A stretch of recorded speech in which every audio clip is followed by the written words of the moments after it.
오늘 하나님께서 주시는 말씀 창세기에서 보도록 하겠습니다. 창세기 11장 1절에서 9절까지 봅니다. 창세기 11장 1절에서 9절까지 보도록 하겠습니다.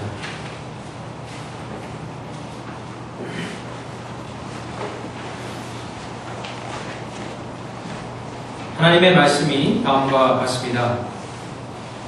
온 땅의 연화가 하나여 말이 하나였더라. 이에 그들이 동방으로 옮기다가 시날 평지를 만나 거기서 거류하며 서로 말하되 자 벽돌을 만들어 견고히 굽자 하고 이에 벽돌로 돌을 대신하며 역청으로 진흙을 대신하고 또 말하되 자 성읍과 탑을 건설하여 그 탑 꼭대기를 하늘에 닿게 하여 우리 이름을 내고 온 지면에 흩어짐을 면하자 하였더니 여호와께서 사람들이 건설하는 그 성읍과 탑을 보려고 내려오셨더라. 여호와께서 이르시되 이 무리가 한 족속이요 언어도 하나이므로 이같이 시작하였으니 이후로는 그 하고자 하는 일을 막을 수 없으리로다. 자 우리가 내려가서 거기서 그들의 언어를 혼잡하게 하여 그들이 서로 알아듣지 못하게 하자 하시고 여호와께서 거기서 그들을 온 지면에 흩으셨으므로 그들이 그 도시를 건설하기를 그쳤더라. 그러므로 그 이름을 바벨이라 하니 이는 여호와께서 거기서 온 땅의 언어를 혼잡하게 하셨음이니라. 여호와께서 거기서 그들을 온 지면에 흩으셨더라. 아멘.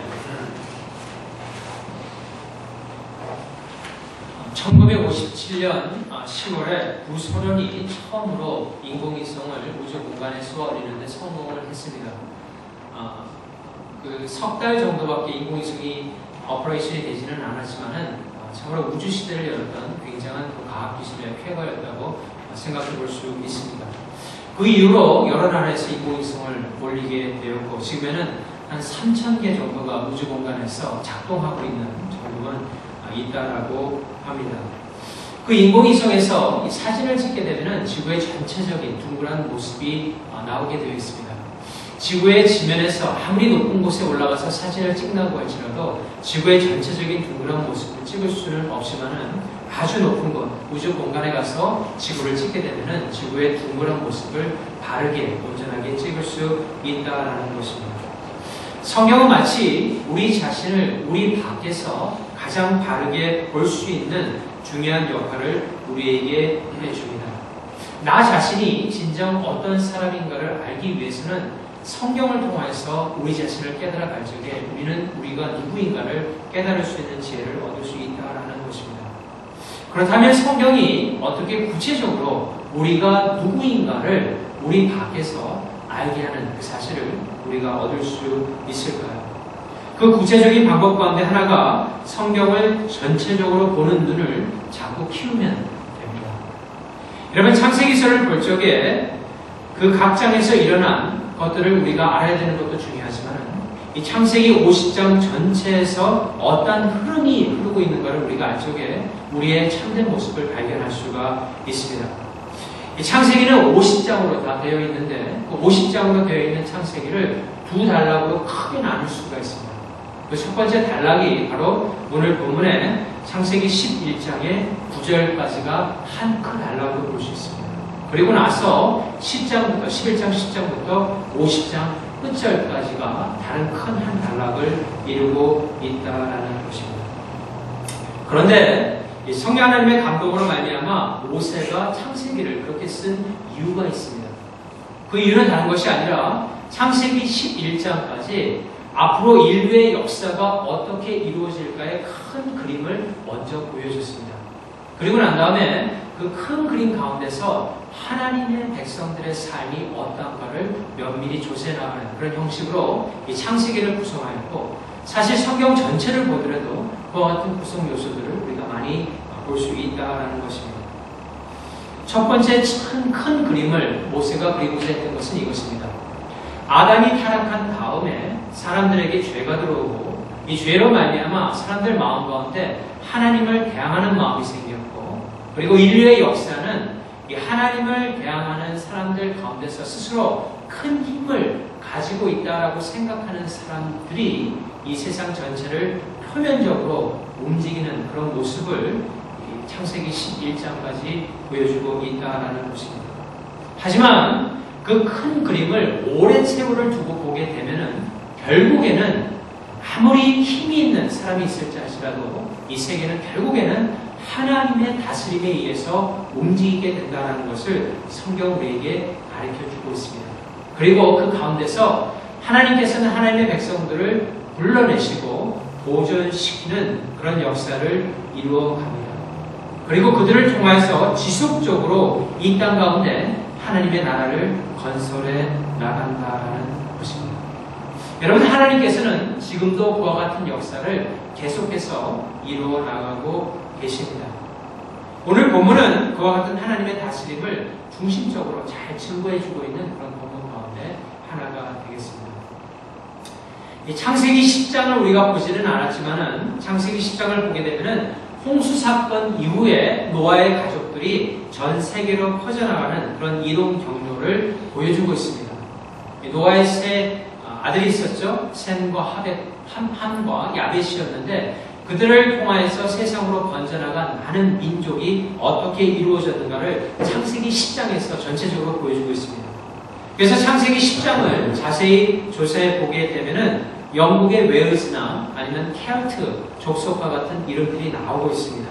또 독일의 게르만족이나 인도, 유러시아 계통에 있는 많은 민족들의 이름, 더 나아가서는 아시아와 북아프리카에 살고 있는 모든 민족들의 조상의 이름들이 이 창세기 10장에 나와 있다는 것입니다. 다시 말해서 이 세상에 펼쳐 있는 많은 민족들의 그 조상이 어떻게 시작했는가를 이 창세기 10장이 가르쳐주고 있어요. 근데 거기에서 중점적으로 창세기 10장에서 우리에게 말하고자 하는 것은 무엇이냐면 하나님께서는 예언적인 말씀을 하셨는데 그 말씀이 반드시 이루어진다는 것입니다. 하나님께서 노아에게 이 땅 가운데 온 민족이 번성할 것을 약속해 주셨는데 그 약속대로 홍수 위에 많은 사람들이 번성하기 시작했다는 것입니다. 한 가지 더는 홍수 이후에도 온 인류는 한 가정, 노아의 가정에서 나왔다는 것을 가르쳐주고 있고 그렇기 때문에 온 민족의 하나님이 바로 하나님은 유대인만의 하나님이 아니라 온 민족의 하나님이라는 사실을 증거하고 있습니다. 사랑하는 성도 여러분, 이 하나님께서는 온 세상을 참다운 능력으로 창조하신 다음에 그 능력으로 이 세상을 지금도 다스리고 계십니다. 그런데 문제는 무엇이냐면 그렇게 다스리는 하나님의 다스림에 사람들이 순종하거나 섬기려 하기보다는 오히려 하나님을 거부하며 하나님을 대항해서 자신들이 원하는 세계를 자꾸 만들려는데 문제가 있다는 것입니다. 이 사람들이 만들려고 하는 세상은 하나님이 더 이상 필요하지 않는 어떤 사람들의 큰 집합체를 만들려고 합니다. 그런 인류의 모든 움직임을 가장 잘 나타내준 그 인류의 역사가 바로 이 바벨탑 사건이라고 생각을 하면 되겠습니다. 그 바벨탑을 건설하게 된 사람들은 한 왕조로부터 이 기원을 하게 됩니다. 그래서 창세기 10장을 쭉 보면은 노아의 가족들의 계보가 쭉 나오다가 한 사람에게 가서 좀 긴 설명이 나옵니다. 우리 창세기 10장 8절에서 12절까지 한번 보도록 하겠습니다. 창세기 10장 8절에서 12절까지 보면은 다음과 같이 되어 있습니다. 창세기 10장 8절에서 12절까지 봅니다. 구스가 또 니므롯을 낳았으니 그는 세상의 첫 용사라. 그가 여호와 앞에서 용감한 사냥꾼이 되었으므로 속담에 이르기를 아무는 여호와 앞에 니므롯같이 용감한 사냥꾼이로다 하더라. 그의 나라는 시날 땅의 바벨과 에렉과 약갓과 갈레에서 시작되었으며 그가 그 땅에서 아수르로 나가는 니느웨와 르호보딜과 길라와 및 니느웨와 갈라 사이에 내선을 건설하였으니 이는 큰 성읍이라. 미휴라임은 우딘과 아나임과 느히빔과 납두힘과 바드루심과 기술빔과 갓도림을 낳았더라. 그렇게 되어 있는데요. 거기에 보게 되면 특별히 8절에서 12절 말씀을 보게 되면은 이 니므롯이라고 하는 그런 사람에 대해서 설명이 나오는 것을 보셨습니다. 이 니므롯이라는 사람의 이름의 뜻은 반역하다라는 뜻인데요.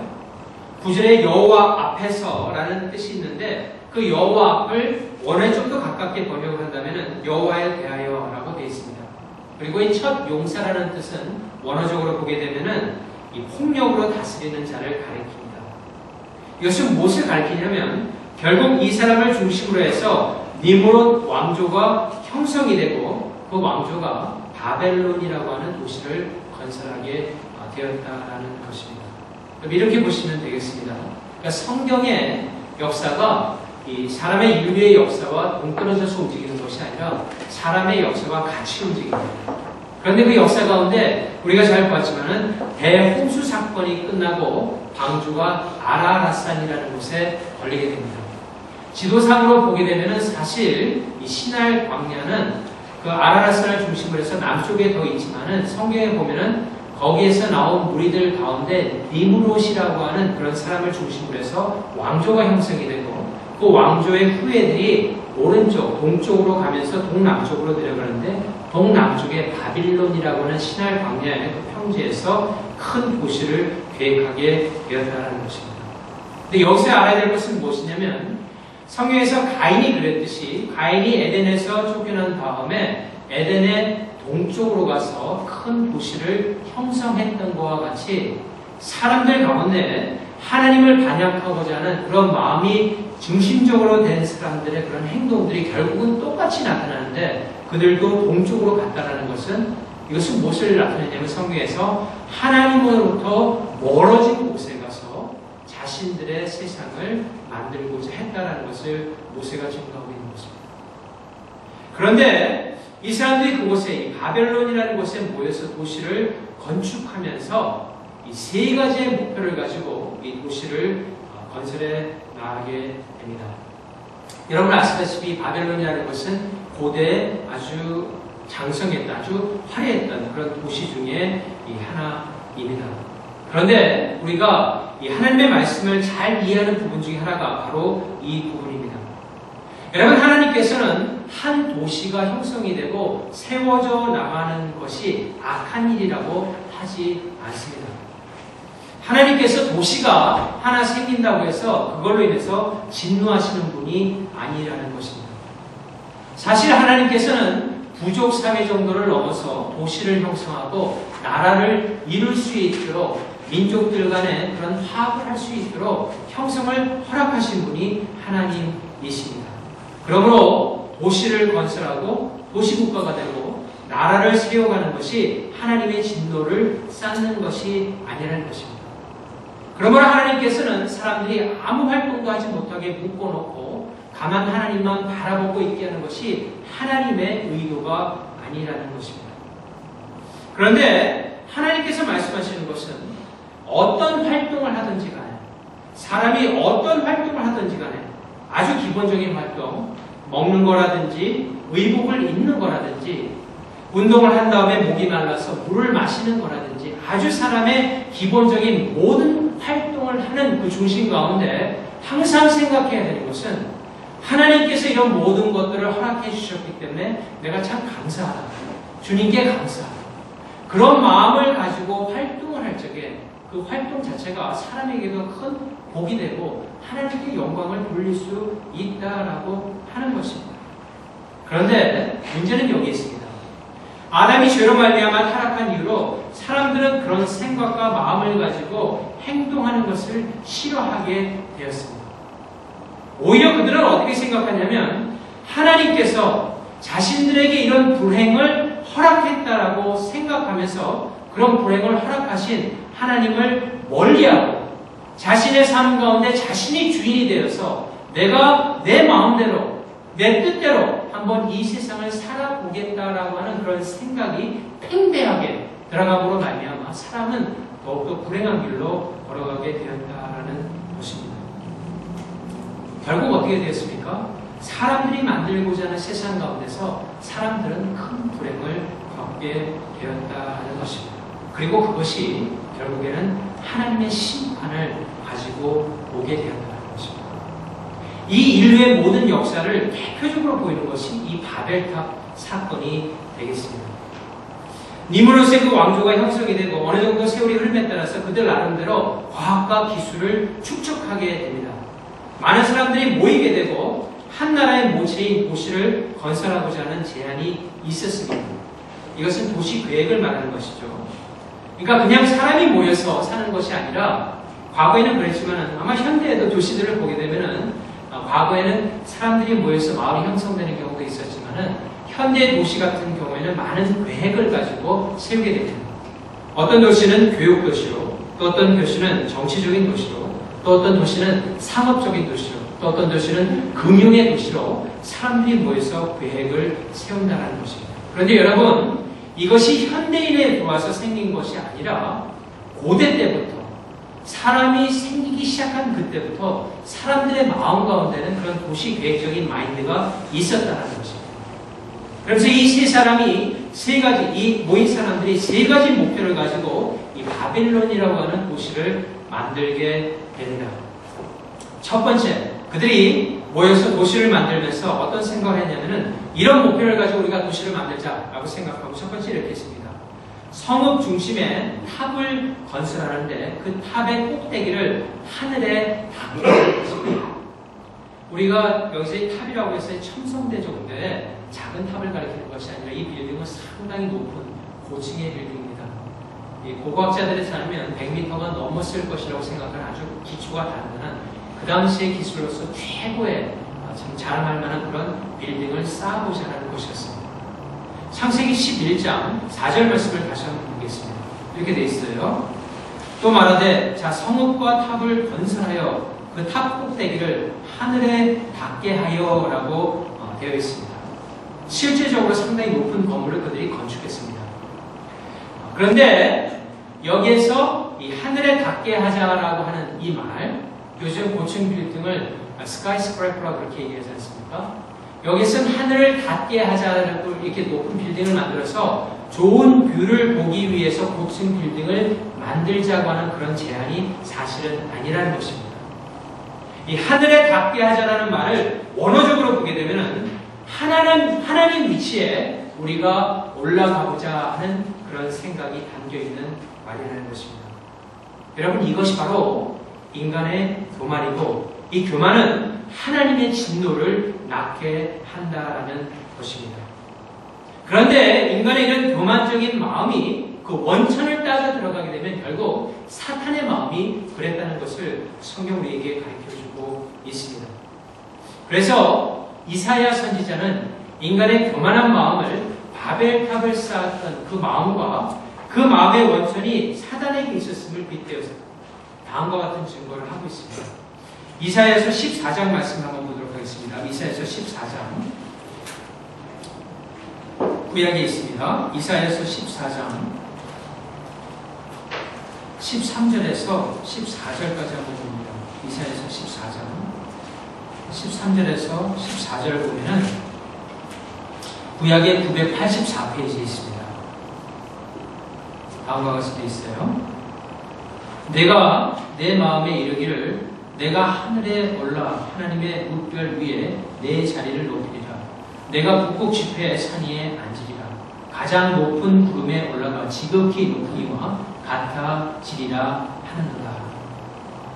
여러분, 이 구절은 사단이 어떻게 계명성이었다가 신추가 되어서 사단이 되었는가를 설명해주고 있는 그 구절 중에 하나입니다.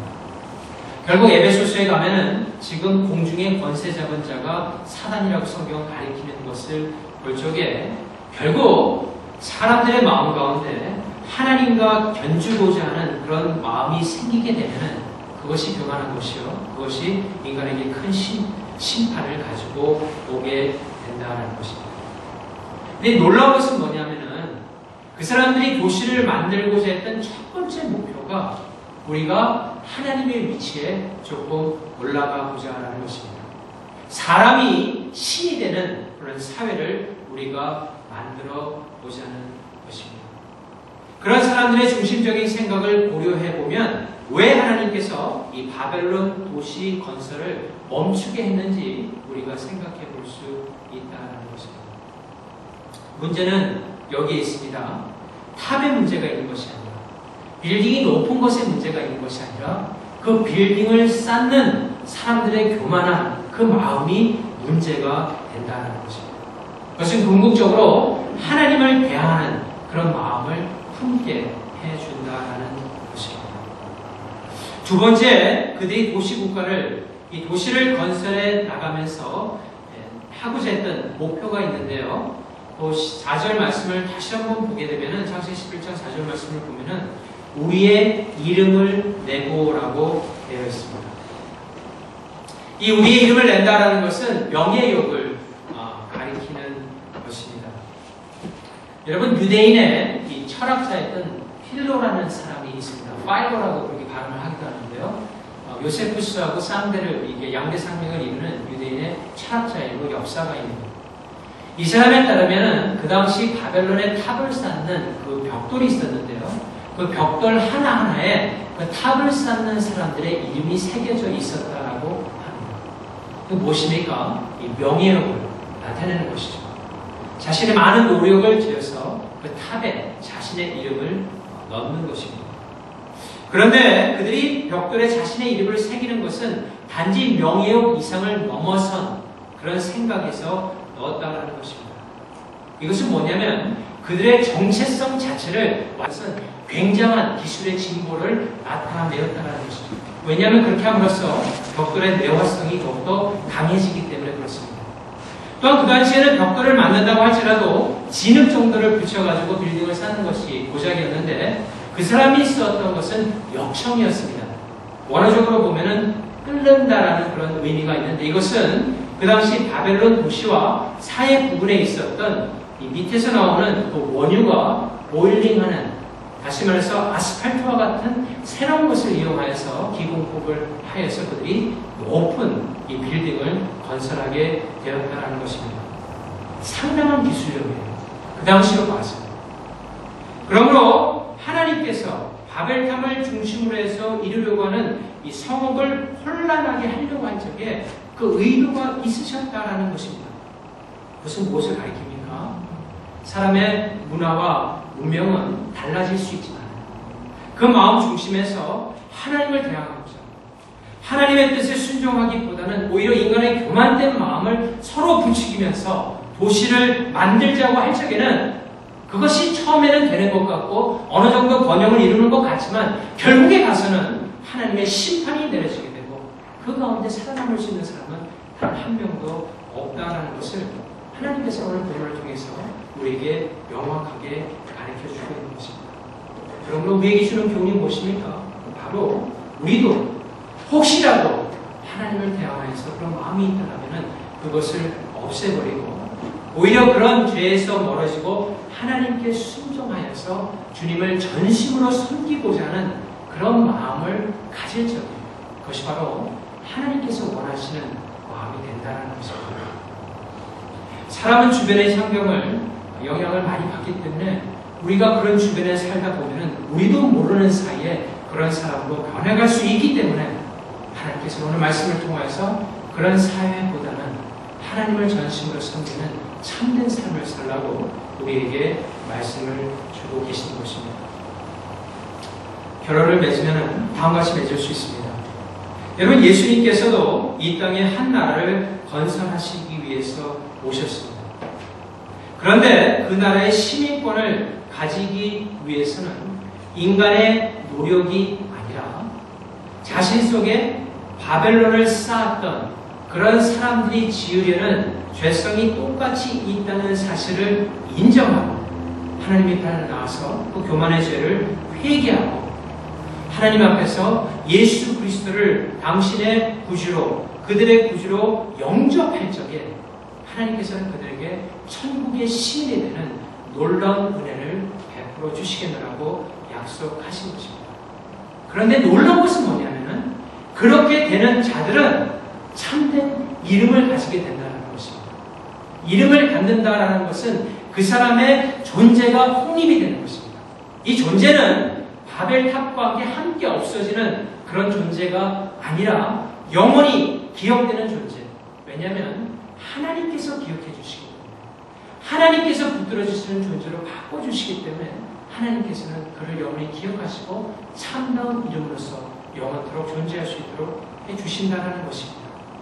그래서 요한계시록 3장 11절, 12절 말씀해 보면은 예수님께서 다음과 같이 직접 말씀을 하십니다. 내가 속히 오리니 내가 가진 것을 굳게 잡아 아무도 내 면류관을 빼앗지 못하게 하라. 이기는 자는 내 하나님 성전의 기둥이 되게 하리니 그가 결코 다시 나가지 아니하리라. 내가 하나님의 이름과 하나님의 성 곧 하늘에서 내 하나님께로부터 내려오는 새 예루살렘의 이름과 나의 새 이름을 그 위에 기록하리라. 하나님께서 우리에게 새 이름을 주셨습니다. 그 새 이름은 무엇입니까? 성도라고 하는, 세인트라고 하는, 크리스천이라고 하는, 예수 그리스도를 따라가는 사람. 예수님께서 이 땅에서 오셔서 건설하신 그 나라에 같은 일꾼으로 불려서 보이지는 않지만 하나님의 말씀으로 그 나라를 건설하고자 하는 그런 사람으로 우리를 불러주셨고 새 이름을 주신 것입니다.